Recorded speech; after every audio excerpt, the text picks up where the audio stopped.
கர்த்தருடைய பரிசுத்த நாமம் மகிமைப்படுவதாக. கர்த்தர் நாம் ஒவ்வொருவரையும் ஆசீர்வதிப்பாராக. இன்றைக்கு நாம் தியானிக்கும்படியாக எஸ்தரின் புத்தகம் அதிகாரம் 3 வசனம் 11 நாம் வாசிக்கலாம்.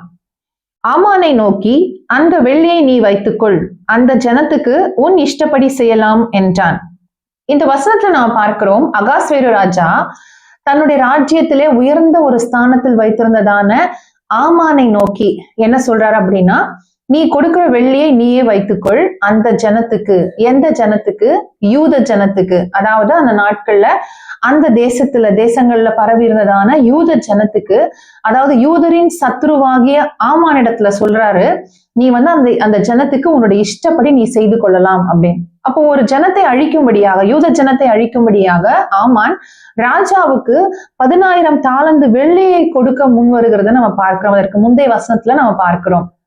அப்ப இந்த காலத்திலும் கூட மற்றவர்களை அழிக்கும்படியாக, மற்றவருடைய நன்மைகளை கெடுக்கும்படியாக தன்னுடைய சொந்த பணத்தை செலவழித்து தீங்கு செய்கிறவர்கள் அநேகர் உண்டு. அப்படிப்பட்ட காரியங்கள் நாம் செய்யாதபடிக்கு கர்த்தர் நம்மை பாதுகாப்பாராக.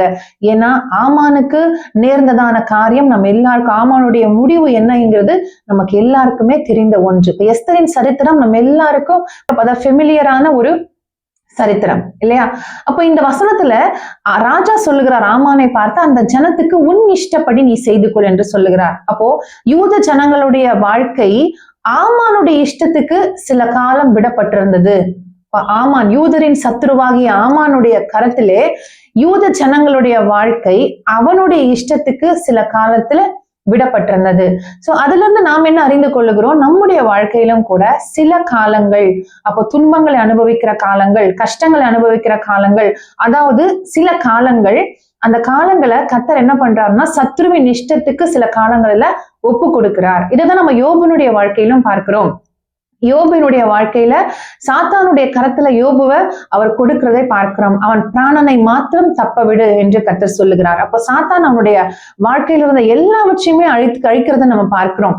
யோபுடைய மனைவி தொடங்கி அவனோட பிள்ளைகள்ல இருந்து அவனுக்கு உண்டான எல்லா செல்வங்கள் எல்லாவற்றையும் சத்ரு அழிக்கிறத நம்ம பார்க்கிறோம். அது எவ்வளவு நாள்னா கொஞ்ச காலம். அப்ப கர்த்தருடைய வசனமும் சொல்லுகிறது, கொஞ்ச காலம் பாடு அனுபவிக்கிற உங்களை சீர்படுத்தி, சிறப்படுத்தி, பலப்படுத்தி தன்னுடைய சன்னிதானத்திலே நிறுத்துவார் என்று நாம் பார்க்கிறோம். அப்போ தேவ ஜனங்களுக்கான பிரச்சனைகள், போராட்டங்களுக்கான காலம் கூட கொஞ்ச காலம்தான். அது எப்பவுமே நிரந்தரமாக இருக்கும் அப்படின்னா இல்ல. அப்போ கர்த்தர் சத்ருவின் கரத்துல ஒப்பு கொடுக்கிற காலம் கொஞ்ச காலம். அப்ப அந்த கொஞ்ச காலத்துல எஸ்தர் என்ன செய்தாங்க, மொர்தெகாய் என்ன செய்தாங்க? அப்ப யூதருடைய வாழ்க்கை அந்த சத்ருவாகிய ஆமானுடைய கரத்துல அவனுடைய இஷ்டத்துக்கு ஒப்பு கொடுக்கப்பட்ட அந்த காலத்துல அவர்கள் என்ன செய்தாங்க அப்படின்னா, எஸ்தர் மொர்தெகாய்க்கு கீழ்ப்படிந்து மொர்தெகாய் என்ன சொன்னாரோ அதன்படி செய்ததை நம்ம பார்க்கிறோம். அப்படியே கர்த்தர் நமக்கு கட்டளையிடுகிறதை நம்ம செய்கிறவர்களா இருக்கணும். இரண்டாவது, எஸ்தர் என்ன பண்ணாங்க அப்படின்னா 3 நாள் அல்லும் பகலும் உபவாசம் பண்ணி, புசியாமலும் குடியாமலும் அவங்க என்ன பண்ண, உபவாசம் பண்ணி தன்னுடைய ஜனத்துக்காக தேவனை நோக்கி வேண்டுதல் செய்கிறத நம்ம பார்க்கிறோம். அப்ப நம்ம சத்துருவோட கரத்துல ஒப்பு கொடுக்கப்பட்டிருக்கிற நேரத்துல, நம்முடைய வாழ்க்கையில பிரச்சனைகளையும் போராட்டங்களையும் நம்ம சந்திக்கிற நேரத்துல நாம் தேவனுக்கு நம்மை ஒப்பு கொடுத்து உபவாசித்து நாம் செபிக்கும் பொழுது, கர்த்தரிடத்துல விண்ணப்பம் பண்ணும் பொழுது அந்த காரியம் எப்படி மாறுதலா முடியும் அப்படிங்கிறத நம்ம அதே எஸ்தரின் புத்தகத்துல 8வது அதிகாரம் 8ஆம் வசனத்துல நம்ம வாசிக்கிறோம். அகாஸ்வேரு ராஜா இப்பொழுது எஸ்தரையும் மொர்தெகாயும் பார்த்து சொல்லுகிறார், இப்போதும் உங்களுக்கு இஷ்டமானபடி நீங்கள் ராஜாவின் நாமத்தினால் யூதருக்காக எழுதி ராஜாவின் மோதிரத்தினால் முத்திரை போடுங்கள். ராஜாவின் பேரால் எழுதப்பட்டு ராஜாவின் மோதிரத்தினால் முத்திரை போடப்பட்டதை செல்லாமற் போக பண்ண ஒருவராலும் கூடாது என்றான்.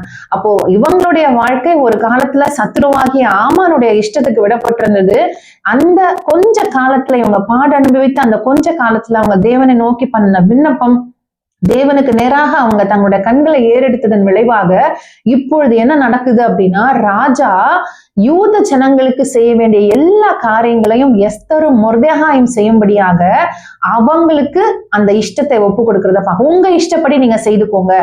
அப்போ தேவ ஜனங்களுக்கான பாடு அனுபவிக்கிற காலம் கொஞ்ச காலம் பாடு அனுபவிக்கிற உங்களை என்று நாம் வசனத்துல வாசிக்கிறோம்.